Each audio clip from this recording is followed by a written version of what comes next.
सामान्य बीमारियां एवं बचाव।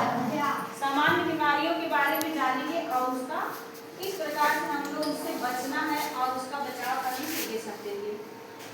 हमारे शरीर में विभिन्न रोगों के जीवाणु किसी न किसी माध्यम से या किसी न किसी माध्यम के द्वारा हमारे शरीर में प्रवेश करते हैं और हमें क्या बना देते हैं, रोगग्रस्त बना देते हैं। हमारे शरीर में विभिन्न रोगों के जीवाणु किसी न किसी माध्यम से हमारे शरीर में प्रवेश करते हैं और हमें रोगग्रस्त बना देते हैं। रोगों का संवहन मतलब होता है रोगों का मानव। किसके माध्यम से रोग का संवहन होता है? जल के माध्यम से, भोजन के माध्यम से और वायु के द्वारा होता है। कैसे होता है? जल के माध्यम से, भोजन के माध्यम से, वायु के माध्यम से होता है। परंतु बहुत से ऐसे रोग होते हैं जिनका संवहन जीव जंतुओं द्वारा होता है। बहुत रोग ऐसे होते हैं जिनका संवहन कैसे होता है? जीव जंतुओं के द्वारा होता है।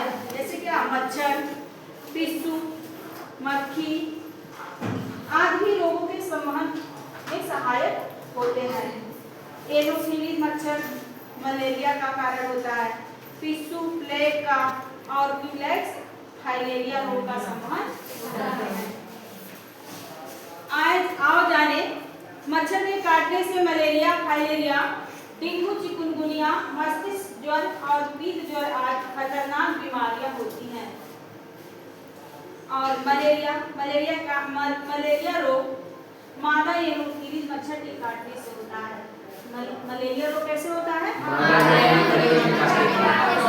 एनोफिलीज मादा मच्छर के काटने से होता है। यह मच्छर जब स्वस्थ व्यक्ति को काटता है, किसको काटता है? स्वस्थ व्यक्ति को काटता है, तब उसके रक्त में मलेरिया के कीटाणु प्रवेश करके रोग उत्पन्न कर देते हैं। क्या होता है? जब ये किसी स्वस्थ व्यक्ति को काट लेता है तब उसके रक्त में मलेरिया के कीटाणु प्रवेश करते हैं और शरीर में जाकर के रोग उत्पन्न कर देते हैं। लक्षण क्या होता है? जब किसी व्यक्ति को मलेरिया हो जाता है तो मलेरिया के लक्षण कौन कौन से लक्षण प्रकट होते हैं ये हम लोग जानेंगे। क्या होता है? सर्वप्रथम सबसे पहले क्या होता है? व्यक्ति को ज्वर होता है। ज्वर का मतलब होता है बुखार। सबसे पहले क्या होता है? बुखार होता है जो बार बार उतरता है और चढ़ता है।